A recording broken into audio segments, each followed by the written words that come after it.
What's up, you guys? I'm Dan, this is Frugal Not Cheap, and today we'll talk about Tesla service.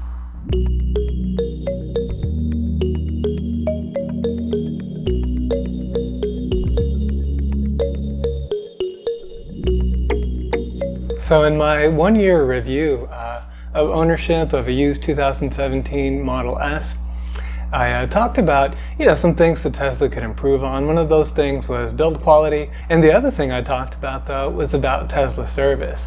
And so I said that I was going to make a future video about Tesla service, and I have to be honest that at that time what I had in mind was sort of a relatively negative video, just because my experience with service hadn't been to that point really all that stellar. There were some things about the whole process that I found a little bit frustrating. But the funny thing is, I'm making this video today because, of course, I went to go get some service done on my car. I went over to the Tesla Service Center this morning to get my state inspection done because it's nearly been a year here that I've been living in Texas. And also to get to have them look at a vibration issue in the steering wheel after I got some new tires put on at Discount Tire. And then I got home and I was thinking about making this video, and first I didn't take as much footage as I should have. I remember on the way driving home, I was like, oh man, I really should have taken some more shots and that kind of thing. But anyway, but the other thing that I was thinking is also, man, I really had a pretty good experience, and I don't think I can be nearly as negative as I thought I was going to be. What we'll do is just kind of talk about what my experience had been like previously with service, and then we'll talk about what the experience was like today and kind of what the improvements have been. So my first experience with Tesla service was not long after I bought my car. One of the great things about the year that I bought my Tesla, which was 2017, is that the Model S came with a really good warranty.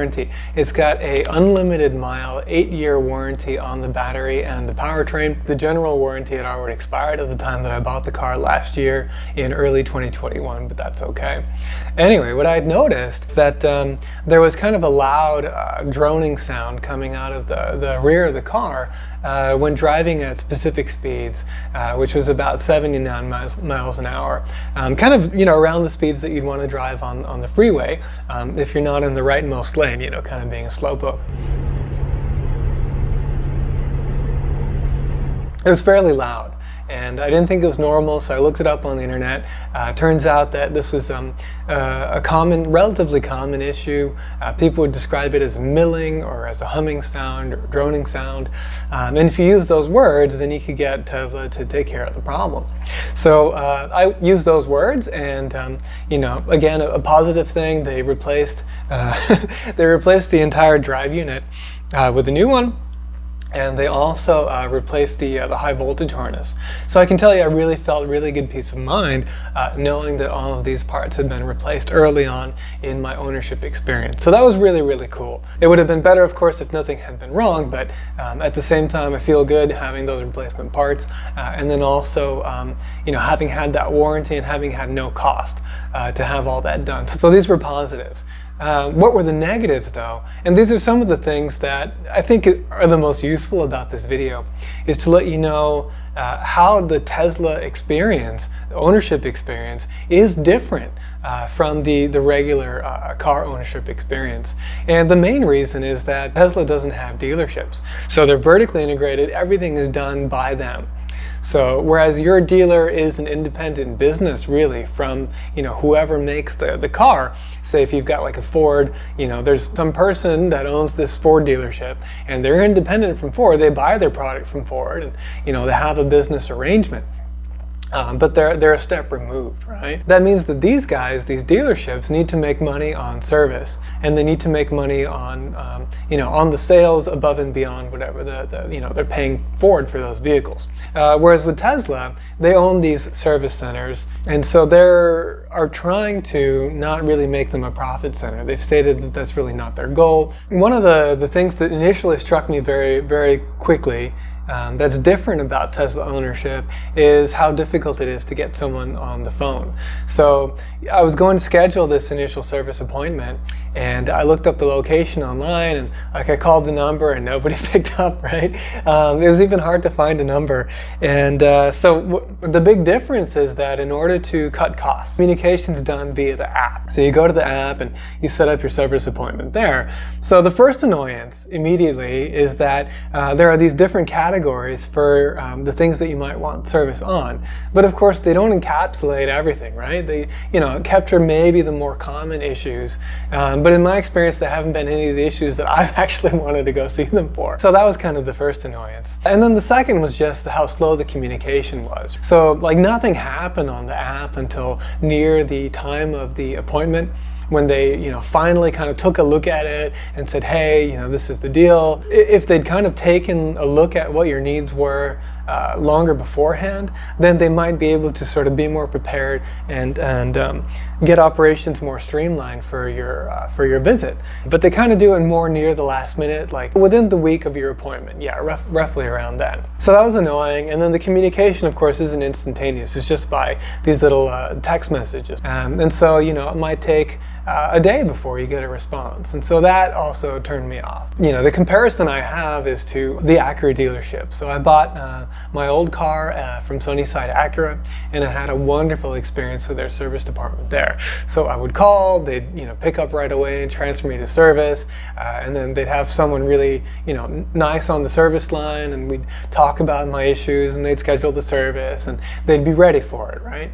So the communication was always very, very good and prompt there, whereas it feels a lot more removed when you're going through this app with Tesla. So that was all right. We got it all scheduled. Then the next annoyance was, of course, that it was far. So Tesla service centers aren't everywhere. And I think I just heard from my coworker this morning that they might be working on a project to construct one in Bedford, New Hampshire, but it's not there yet. And so I had to drive down not too far out of Boston from Manchester, New Hampshire, in order to get to the service center. So also inconvenience in terms of the number of locations, right? That's another thing that was a negative here with the Tesla ownership experience. So I had to take more time off work to drive all the way down there, then not be able to work sort of while I was in transit, both on the way down and then all the way back home as well. So that brings me to another inconvenience, right? They immediately at first tried to give me Uber credit, right? But getting an Uber to take me all the way from there back to New Hampshire, then getting another Uber to go all the way back down later was going to be a real hassle. So I had to be really specific about saying, hey, no, I need a loaner, make sure you've got a loaner for me. And thankfully they did end up having a loaner for me. But there are stories out there where people will schedule an appointment. These service centers in Massachusetts are the only ones serving northern New England at the moment. So let's say you're somewhere really far out in Maine, right? You've got a really long drive. There's not an Uber that's going to take you all the way back and then all the way back down later.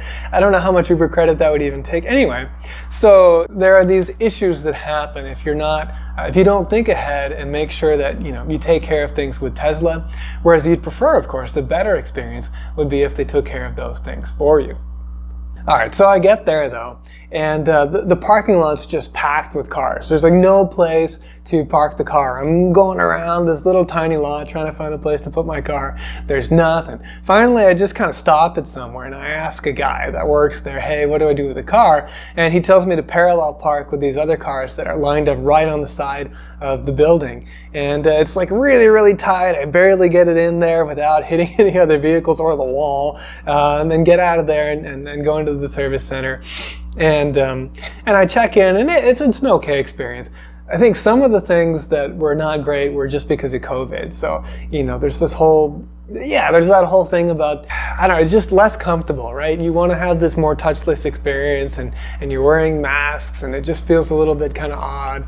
But anyway, it was okay. So I checked in, and the guy was okay. I mean, it wasn't, I don't think, awesome customer service, but I would give him like an 8 out of 10. Like he was fine, And so I got the keys to the loaner, exchanged the keys for my car, and they got checked in.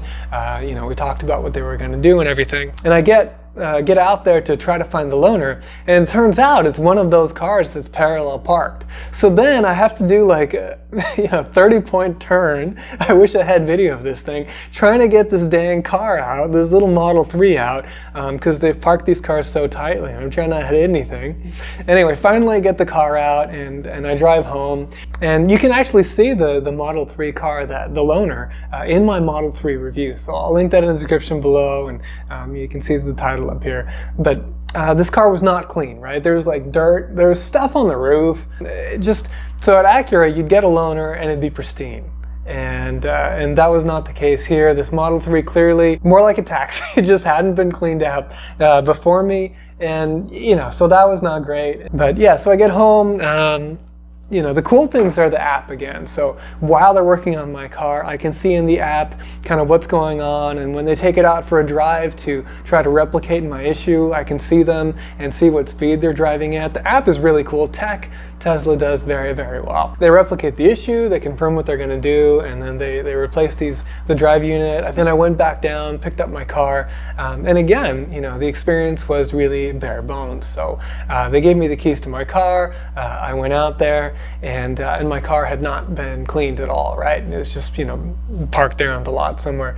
They hadn't charged it either, so that was not so great because I had a long drive home, right? So I had to stop. I think I had to stop charge it somewhere on the way home. I don't remember exactly. So yeah, that was not great. Like, it would have been nice if they could have charged it, and it would have been nice if they could have cleaned it. At Sunnyside Acura, they would always clean the car nicely before you go. Now, of course, you might have a preference. You might not want them to do that. You might think they would mess up the paint or whatever, but at least vacuum the interior, right? That would be nice. So that was my experience back in New England. And since then, I've really only had one more service experience. I've only been to the Tesla Service Center 3 times now, including today. So the time was when I first got here to Plano, and I had to register my car, and I had to get a state inspection. So I went up there, I got my state inspection. It was $7. It was okay as an experience, I guess. But again, what I didn't like was having to do everything with the app. And then they had this like, they were trying to do all this touchless stuff where you'd put your key in this slot and you'd write all the information about your car in this envelope along with the key, and then the app is going to automatically give you Uber credit so you can go home. And I didn't want to do any of that stuff. Like, I just wanted to do a classic, talk to a guy, sit in the waiting room, get the inspection done, and go home, right? Luckily, though, I ended up talking to one of the employees, and he told me that I could do that. He was like, yeah, our waiting room's over here. Just, come on in, and you can wait around. So they got the inspection done in like 20-25 minutes or something, and I was on my way. So again, very bare bones experience, but it was okay. Now let's talk about today's service experience. I set the appointment up for the state inspection. And then after that, I sent them a message saying, hey, also, I just got some new tires at Discount Tire. I'm feeling some vibration in the wheel, and I'd like to get to look at maybe doing a rebalancing and maybe an alignment. I didn't expect a response until Monday, and that's when I got the response. They sent me an estimate with the 2 items. It was about $400 or so because the alignment was relatively expensive.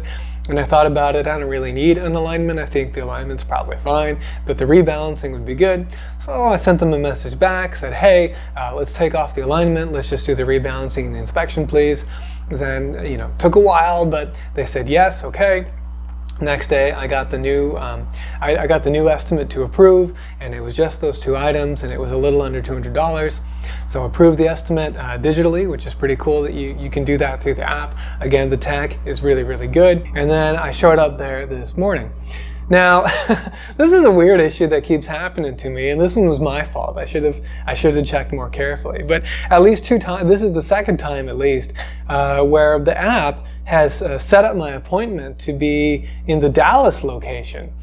When I live in Plano, and there's a Plano service center, maybe by miles it's slightly further away, and that's why this is happening. But I just didn't expect it, right? So I show up, and the guy's looking at my case, and he can't find it. So he pulls me up by phone number, and it's like, oh, your appointment is for the Dallas location. So again, that's totally on me. That's my fault, right? I should have looked at the address and changed the location on the app. But yeah, just I didn't think. I was like, I'm in Plano. There's a center in Plano. It should be the Plano one. But luckily, he just said, look, all right, we'll just transfer it over. We'll fit you in. We'll make it work. So first positive thing, right, is that the guy was able to do that for me. Not only that, but the person that opened the door when they opened right at 8 a.m. Was very friendly, and the staff were all ready to go. So I was already feeling like it was a better experience right off the bat.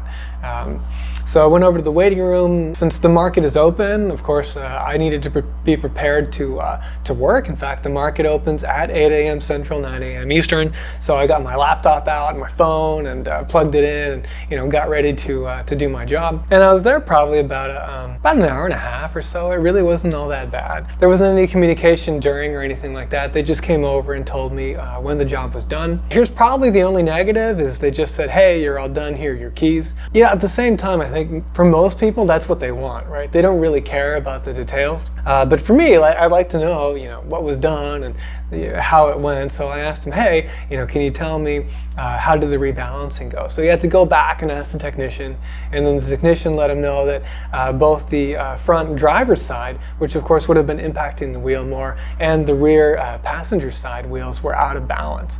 So that let me know the discount tire did me dirty a little bit, right? Because I got the tires there, and they should have done a good job on the initial, mounting and everything.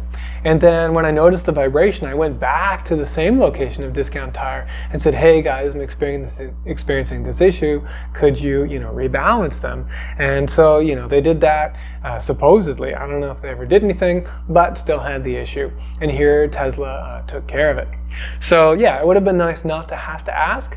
At Sunnyside Acura, they would always come by, and they'd have these, they're like whatever point inspection, right? You've seen these things, right? It's partly a sales tool to upsell you on some stuff. Thankfully, Tesla doesn't do that.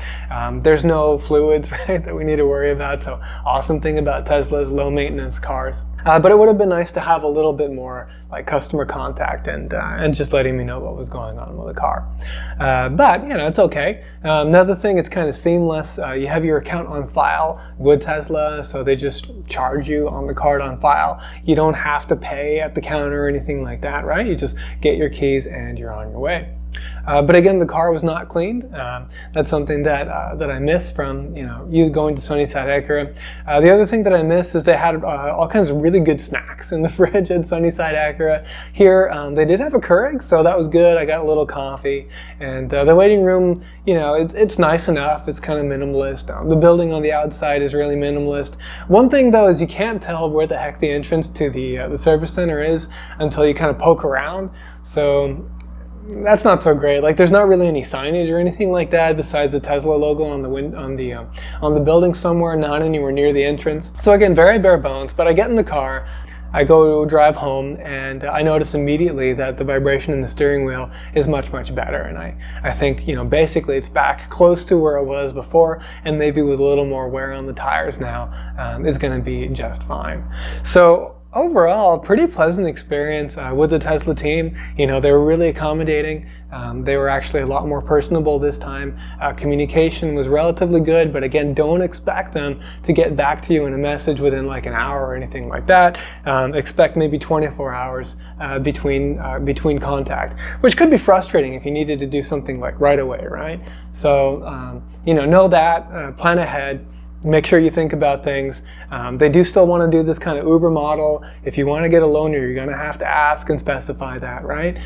If you're going to be hanging around in the lounge, you probably want to let them know that too. It's not really... They assume the model is you're going to show up and get Uber credit and leave, right? That's kind of their model, so know that. But again, the technology part is really, really cool. So overall, where am I? So again, it's not a super premium experience, but it is good enough. I can clean my car, not that big of a deal. And overall, I am feeling more positive about Tesla service, definitely. In terms of cost, I don't know, is about $180 to rebalance all 4 tires cheap? No, no, I don't think so. It's probably, well, I don't know, labor is a lot more expensive now, but I remember it used to be more like maybe $120 or $110 to get something like that done, right? So, that's a little bit more, especially given that the experience is not all that premium, but they did a good job at the same time, right? Whereas Discount Tire kind of did me dirty. So I'll probably be getting my tires direct from Tesla in the future now, knowing that.